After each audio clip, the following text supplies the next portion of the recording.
अब देखेंगे यूपी की ब्यूरोक्रेसी से लेकर राजनीति तक हर वो बारीक हलचल जो सामान्य खबरों में छुपी रह जाती है। तो चलिए शुरू करते हैं फर्स्ट इंडिया एक्सप्रेस का सिलसिला।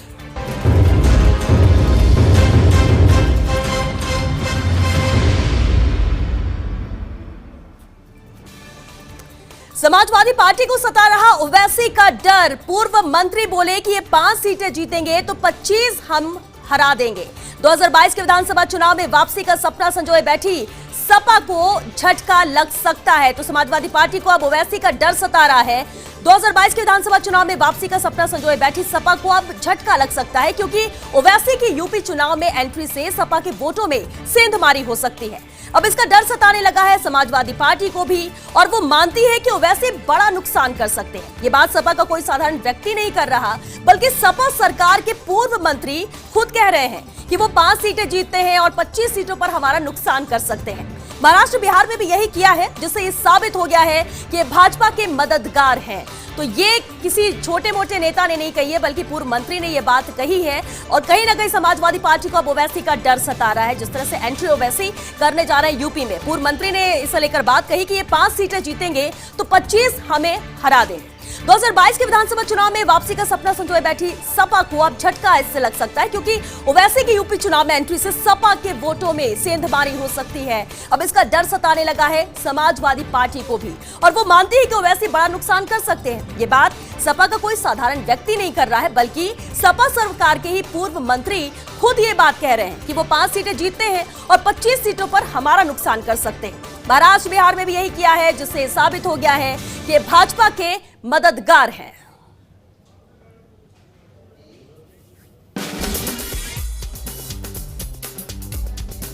किसान आंदोलन पर अखिलेश यादव का ट्वीट। पुलिस द्वारा किसानों के लिए घुसपैठियों जैसी सुरक्षा व्यवस्था करने के बाद विपक्ष का निशाना है ये। समाजवादी पार्टी के राष्ट्रीय अध्यक्ष अखिलेश यादव ने अपने नए अंदाज में इसका विरोध जताया। सरकार पर निशाना साधते हुए अखिलेश यादव ने ट्वीट किया है और शाराना अंदाज में लिखा कि सियासत तू है कमाल, उठा के रस्ते में दीवार, बिछाकर कटीले तार, कहती है आ करे बात।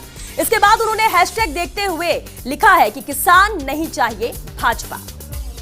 इधर भाजपा एमएलए अलका राय ने प्रियंका वाड्रा को एक पत्र लिखा है और पत्र में पंजाब व राजस्थान सरकार बाहुबली मुख्तार के साथ भाजपा विधायक अलका राय ने पति के हत्यारे और बाहुबली विधायक मुख्तार अंसारी व उसके बेटे को बचाने का आरोप लगाते हुए ये पत्र लिखा।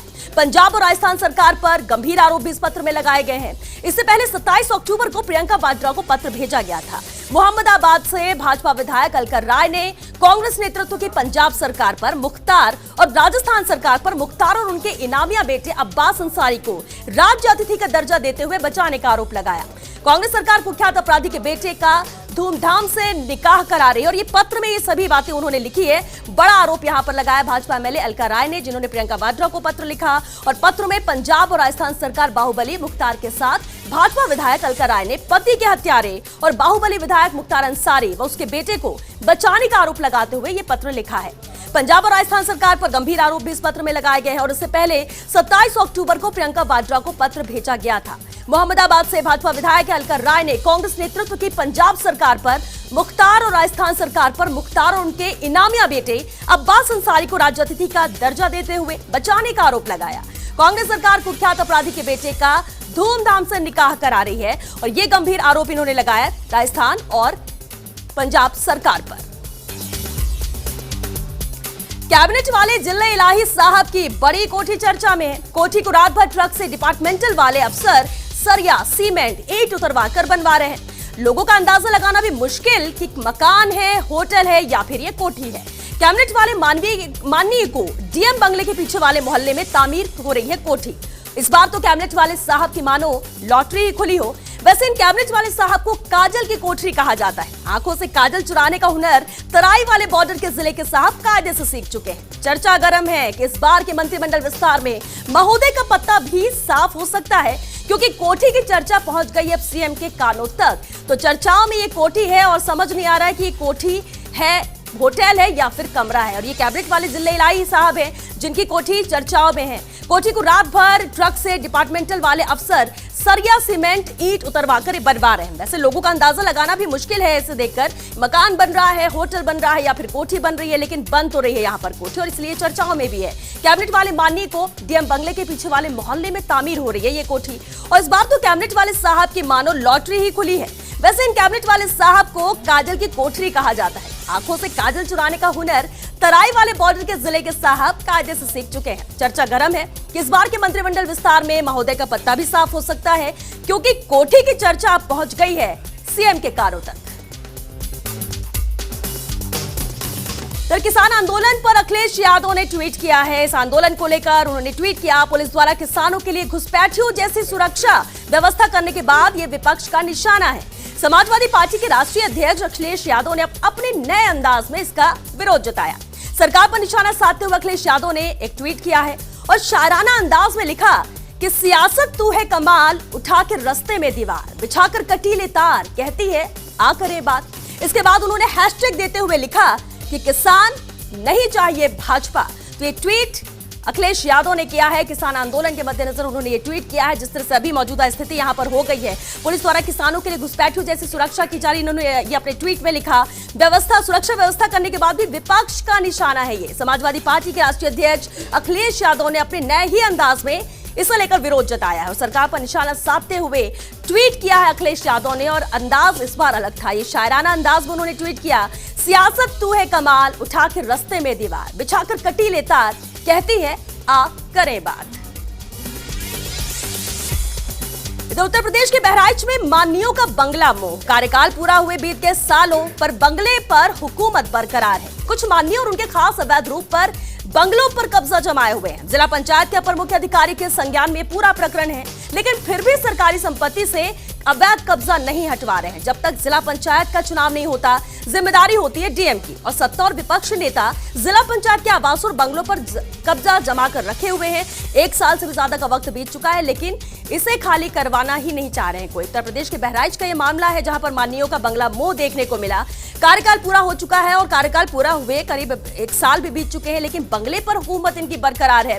कुछ माननीय और उनके खास अवैध रूप पर इन बंगलों पर कब्जा जमाए हुए हैं। जिला पंचायत के अपर मुख्य अधिकारी के संज्ञान में यह पूरा प्रकरण है, लेकिन फिर भी सरकारी संपत्ति से अवैध कब्जा नहीं हटवा रहे हैं। जब तक जिला पंचायत का चुनाव नहीं होता, जिम्मेदारी तो डीएम की होती है। और सत्ता और विपक्ष के नेता जिला पंचायत के आवास और बंगलों पर कब्जा जमा कर रखे हुए हैं। जानकारी अधिकारियों तक है, लेकिन कार्रवाई अब तक कुछ नहीं। साहब के जुगाड़ नहीं आई का, मंत्री की नाराजगी पड़ी साहब पर भारी। जी हां, बात यूपीपीसीएल के आला अधिकारी की है। कल देर रात आला अफसर का तबादला किया गया। पिछले दिनों ऊर्जा मंत्री श्रीकांत शर्मा ने ट्वीट कर नाराजगी भी जताई थी। 25 जनवरी को मंत्री के ट्वीट के बाद साहब ने बहुत मनाने की इन्हें कोशिश की और एक दूसरे मंत्री से भी अपनी जैक लगवाई थी, लेकिन कोई जुगाड़ साहब के काम नहीं आया। अब साहब को भेज दिया गया उद्योग वाले डिपार्टमेंट में, तो इनका ट्रांसफर कर दिया गया। हालांकि जुगाड़ इन्होंने बहुत लगाया, कोशिश बहुत की, लेकिन साहब का जुगाड़ काम यहां पर नहीं आया। मंत्री की नाराजगी भी साहब पर भारी पड़ी है। यूपीपीसीएल के ये आला अधिकारी हैं। कल देर रात आला अफसर का तबादला कर दिया गया। पिछले दिनों ही ऊर्जा मंत्री श्रीकांत शर्मा ने नाराजगी भी व्यक्त की थी, ट्वीट कर नाराजगी जताई थी। और 25 जनवरी को मंत्री के ट्वीट के बाद साहब ने बहुत मनाने की कोशिश की, एक दूसरे मंत्री से भी अपनी जैक लगवाई थी, लेकिन कोई जुगाड़ यहां पर साहब के काम नहीं आया और साहब को आखिरकार उद्योग वाले डिपार्टमेंट में भेज दिया गया। कानपुर पुलिस की शर्मसार हरकत, लालची दरोगा ने डीजल में बेच दी खाकी की आन। लापता नाबालिग बेटी को ढूंढवाने के लिए डीजल भरवाता था। दरोगा ने दिव्यांग भिखारी महिला से गाड़ी में डीजल भरवाया। पीड़िता ने डीआईजी डॉक्टर प्रीतिंदर सिंह को अपनी पूरी पीड़ा सुनाई। मामले को गंभीरता से लेकर संबंधित थानाधिकारी पर एक्शन भी लिया गया। सनी गंवा चौकी प्रभारी राजपाल सिंह को तुरंत ही लाइन हाजिर किया गया और साथ ही विभागीय जांच की भी डीआईजी ने आदेश दिए हैं। डीआईजी ने अपनी गाड़ी से पीड़ित महिला को घर भिजवाया है। तो किस तरह से खाकी की शान को इन्होंने मिट्टी में मिलाया है लालची दरोगे ने, जब डीजल में खाकी की आन को ही बेच दिया। कानपुर पुलिस की शर्मसार हरकत है। लापता नाबालिग बेटी को ढूंढवाने के लिए ये पीड़िता से डीजल भरवाता था। दरोगा ने दिव्यांग भिखारी महिला से गाड़ी में डीजल भरवाया। पीड़िता ने डीआईजी डॉक्टर प्रीतिंदर सिंह को अपनी पूरी पीड़ा सुनाई, पूरा मामला बताया और मामले को गंभीरता से लेकर ही संबंधित थानाधिकारी पर एक्शन भी लिया गया है। सनी गंवा चौकी प्रभारी राजपाल सिंह को तुरंत ही लाइन हाजिर किया गया और साथ ही विभागीय जांच के भी डीआईजी ने आदेश आदेश यहां पर दिए हैं। डीआईजी ने अपनी गाड़ी से पीड़ित महिला को घर भी भिजवाया। साहब की विदाई पार्टी में जमकर चले लात घूसे। दरोगा साहब की विदाई पार्टी में पुलिसकर्मी भिड़ गए। गोरखपुर में थाने में आयोजित पार्टी का ये पूरा वाकया है। वायरल वीडियो होने पर अधिकारियों ने अब एक्शन लिया है। डीआईजी एसएसपी ने प्रकरण में 6 पुलिसकर्मियों को निलंबित किया। विदाई पार्टी में मारपीट करने वाले पुलिसकर्मी नशे में चूर थे। अब आरोपी पुलिसकर्मियों के खिलाफ जांच के साथ मेडिकल भी इनका करवाया जाएगा। हालांकि जांच के आदेश इस पूरे मामले को लेकर दिए गए हैं। गोरखपुर का ये मामला है। साहब की विदाई पार्टी में जमकर यहां पर लात घूसे चले हैं। दरोगा साहब की विदाई पार्टी थी जिसमें पुलिसकर्मी ही आपस में भिड़ गए। गोरखपुर में थाने में आयोजित की गई थी ये पार्टी और जिसका पूरा वाकया है। वायरल वीडियो होने पर अधिकारियों ने अब एक्शन भी लिया है क्योंकि वहां पर जिस तरह से पुलिसकर्मी भिड़े वीडियो भी वायरल हुआ। डीआईजी एसएसपी ने प्रकरण में 6 पुलिसकर्मियों को निलंबित किया है। अड़ंगेबाजी में मशहूर साहब पर गाज। बात वित्त महकमे के आला अफसर की है। वित्तीय आवंटन से जुड़े प्रस्ताव को लटकाने में साहब को मजा आने लगा था। मुख्यमंत्री तक इन साहब को आगाह किया गया था, लेकिन आदत से मजबूर ये साहब बाजी नहीं आ रहे थे। आखिर कल देर रात साहब का तबादला कर दिया गया है। कोशिश बहुत की गई थी इन्हें समझाने की, लेकिन अड़ंगेबाजी में ये साहब बहुत ज्यादा मशहूर है और अब इन पर गाज गिरी है। बात वित्त महकमे के एक आला अफसर की है। वित्तीय आवंटन से जुड़े प्रस्ताव को लटकाने में इन साहब को बड़ा मजा आने लगा था। मुख्यमंत्री तक इन साहब को आगाह भी किया गया था, लेकिन आदत से मजबूर ये साहब बाजी नहीं आ रहे थे। आखिर कल देर रात साहब का तबादला कर दिया गया। लखनऊ में घूम रहे तेंदुए को नहीं भा रहा है वन विभाग का बकरा। जी हां, वन विभाग के बच्चों को घर से न निकलने की भी अपील है। हर तरफ सन्नाटा और एक बकरा भी मौजूद, लेकिन तेंदुए बकरे के पास नहीं आ रहा है। तेंदुए की गतिविधियां भी वहीं आसपास ही हैं। पिंजरे में बकरे को तेंदुए को पकड़ने के लिए बांधा गया। तेंदुए ने 25 जनवरी को एक हिरण का शिकार बनाया था, लेकिन खाया नहीं। वन विभाग की 7 रेस्क्यू टीम और करीब 4 कैमरे भी हैं। तेंदुए को गिरफ्त में लेने में सफल नहीं हो पा रहे हैं। वैसे तो वन विभाग ने एनबीआरआई परिसर में पगमार्क देखकर 2 तेंदुए होने की पुष्टि की थी, लेकिन कुछ समय से एक ही तेंदुए के पगमार्क यहां पर मिल रहे हैं और वो वयस्क भी बताया जा रहा है। हालांकि इसे ढूंढने की कोशिश यहां पर लगातार जारी है।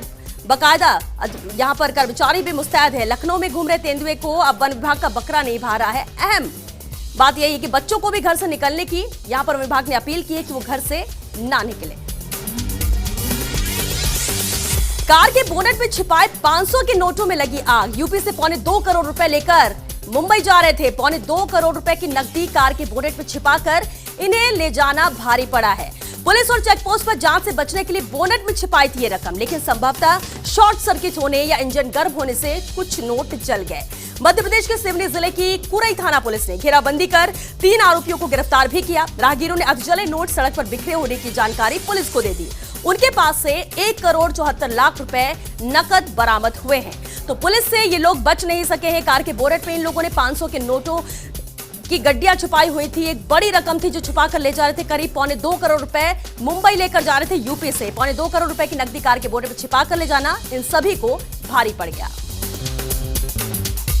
यूपी के बुलंदशहर में पीएसी जवानों के टेंट पर डंपर पलटा है। हादसे में 2 जवानों की मौत हुई है, 5 जवान घायल हुए।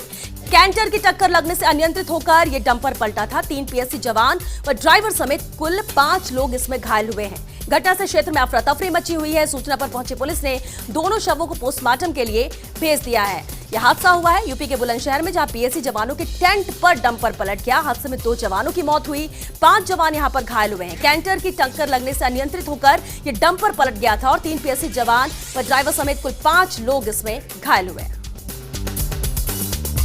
यूपी के कुशीनगर में जिला पूर्ति अधिकारी सहित 4 पर मुकदमा दर्ज किया गया है। न्यायालय के आदेश के बाद पुलिस ने धोखाधड़ी की, कागजों में हेराफेरी सहित सरकारी धन के गबन के आरोप में यह मुकदमा दर्ज हुआ। गांव के 60 लोगों का नाम बीपीएल अंत्योदय सूची में गलत तरीके से राशन देने के लिए कुशीनगर सीजीएम के आदेश पर मुकदमा दर्ज हुआ है। रविवार को सीटीईटी की परीक्षा होने से पहले ही पेपर लीक हुआ है। जी हां, यूपी के आगरा में पेपर लगने से 2 घंटे पहले ही सीटीईटी का पेपर यहां पर लीक हो गया। पेपर लीक करने वाले रैकेट ने इसे व्हाट्सएप ग्रुप में अपने लोगों को शेयर कर दिया। प्रश्न पत्र लीक होने के मामले में पुलिस ने 6 संदिग्धों को हिरासत में भी लिया है। पुलिस संदिग्धों से पूछताछ कर रही है। पेपर लीक करने वाले रैकेट का सरगना प्रयागराज का बताया जा रहा है। पुलिस की टीमें सरगना को पकड़ने के लिए दबिश भी दे रही है।